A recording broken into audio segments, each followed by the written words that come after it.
Hey guys, so just kind of want to reiterate what was said earlier um, in just kind of like a 5-minute video. So sum of finite, this is saying that you're trying to go from one term all the way to the sixth term.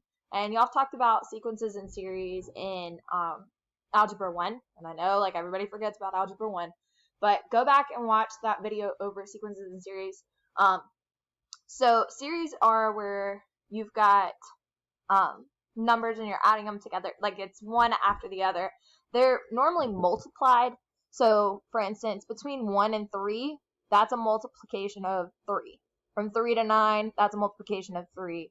From 9 to 27, that's a multiplication of 3. So there's a ratio that you actually multiply by. That's what a series actually is. Okay? So for sum of finite series, that means that we're going from one term to another term. So for instance, in this example, it wants us to find the sum of the first 10 terms. Okay? So sum of the first 10 terms. This is the formula that you're going to use. A sub 1, which is right here, A sub 1 is going to be your initial. So it's like your starting term. Okay? 1 is just the number 1.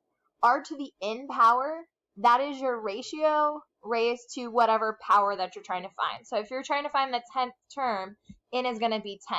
So n is the number of terms. Okay? And then s sub n is just going to be the sum of however many terms you've got. Okay? And this formula, I would suggest kind of memorizing it, but I think it should be given to you normally. I'll check and make sure on that. R is going to be your ratio. Okay, so that's what each of those variables actually represent. So what you're going to do here is you're going to plug into this formula. Okay, so S sub 10, because we have got 10 terms. Okay, A sub 1 is going to be 1. 1 minus, my ratio is 3. And the way I found that is I took the second term and divided it by the first term. So second term divided by the first term. So 3 divided by 1, well, that's going to give me 3. You want to check and make sure on the rest of these that actually works. So you're going to take 9 and divide it by 3. Well, that also gives you 3. So my ratio is going to be 3. Okay? So 3 raised to the, well, what's our n? Our n is 10, right? Okay? And we're going to put all of that over 1 minus 3. Okay? All right. Then we're going to go into our calculator. Okay? And we're going to type this math into our calculator. So this you're going to have to use parentheses on. And watch how I put parentheses around all of the top portion, and then you put parentheses around all of the bottom portion. So this right here, there's going to be parentheses around the top, and then there's going to be an extra set of parentheses in the bottom. So parentheses 1, parentheses 1 minus 3 raised to the 10th power, if I can type 10th power. Okay, that's close parentheses around the exponent. That's around the black parentheses. That's the red parentheses. Okay, divided by parentheses 1 minus 3. Okay, I'm going to hit enter, and I'm going to get 29,524. 29,524. So again, sum of a finite geometric series is you're adding up all of those terms in a series. Okay, series is where you've got a common ratio that's being multiplied to get the next number. Okay? All right, summation, sigma notation. So sigma is actually our representation. It's actually a Greek letter to mean sum. Okay? So if you ever see this sigma, that means add everything up. Okay? And in the video that you watched earlier, what she was talking about is she plugged in from 1 to 6 into this equation. It's producing a series, so it gets you that next number. So what she did is she said, all right, I'm going to take the first number. The first number is right here, which is 1. So this is going to be your first in number. And then you're going to go all the way to 6. So you're going to plug 1 in here, then you're going to plug in 2, then you're going to plug in 3, then you're going to plug in 4, 5, 6, and that would be it.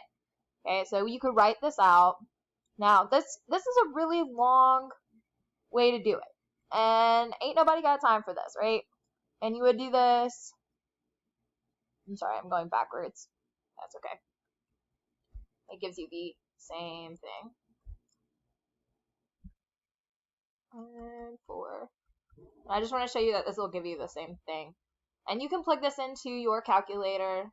Again, this is going to take like a really long time. And so that's why we've come up with that formula just to help us out, okay? And so remember, I did include numbers all the way from 1 to 6, right? See it? And then you would evaluate each one of these, and then you would add them all up, and then you would get your answer. Now, your girl doesn't want to do that. So I'm going to use this formula that we just learned, okay? So we're going to take S sub n equals A is 1 minus r to the n all over 1 minus r, okay? So I know that my initial is going to be 4. And the reason why I know that is because back in the day, you were taught this form. The A term that's on the outside, 99.9% of the time is your initial term, okay?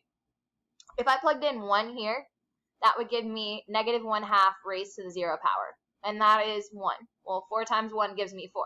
So my initial term is going to be 4, which is going to be right here.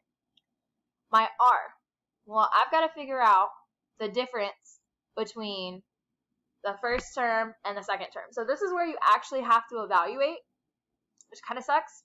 So if I plugged 1 into here, I told you it was going to be 4, which is going to give me this term right here. So this is going to be 4. Okay? Right here, if I plug this in, I'm going to plug it into my calculator so I can show you. So I would type 4 parentheses negative 1 divided by 2. Yes, that's how you type 1/2 into the calculator. You're going to raise that to the 2 minus 1 power, which is going to give us negative 2. So this right here is going to be negative 2. Okay? So what's 4 divided by, or negative 2 divided by 4?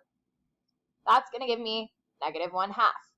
Okay, so this is going to be 1 minus negative 1/2. And our n is going to be 6, because it's going from 1 to 6. And on the bottom, we're going to have 1 minus negative 1/2. You can also get that negative 1/2 by looking at this right here, which is inside the parentheses. That's going to be your B term, if you will, or your R term in this case. Okay? So then we're going to simplify this. And again, your girl is not going to do this in her head. So I would use my calculator. I'm going to show you how to do that. Make sure that you use parentheses. And I use a lot of parentheses, so I only have to type it in once. So parentheses on the outside, 4, parentheses 1, minus negative 1/2 raised to the 6th power, close parentheses, and that closes around the black parentheses already written. That would close all of the top part, divided by 1 minus parentheses negative 1 divided by 2. And that would close everything on the bottom. I'm going to hit enter, and that's going to give me 2.625. Or if you were looking at it as a fraction, you would hit math frac, and that would give you 21 divided by 8. And that is how you find the summation of the sigma notation.